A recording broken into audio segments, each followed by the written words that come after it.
পাশাপাশি খোঁড়া হয়েছে 4টি নতুন কবর। সেখানে দাফন করা হবে লক্ষ্মীপুরে নির্মম হত্যাকাণ্ডের শিকার হওয়া মা ও 3 মেয়ের লাশ। 26 জুন কুমিল্লার হোমনা উপজেলার লটিয়া গ্রামে গিয়ে দেখা যায় এমন চিত্র।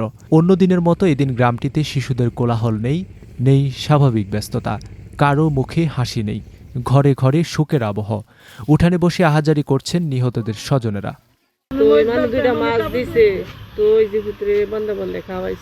স্বামী ছাড়া একটা মহিলা কিভাবে কষ্ট করে লেখাপড়া করাইছে, 4জন মানুষ মাইরা লাইছে, জব করে লাইছে। আমরা বিচার চাই, আর কিছু না, মারের বদলা মারছে।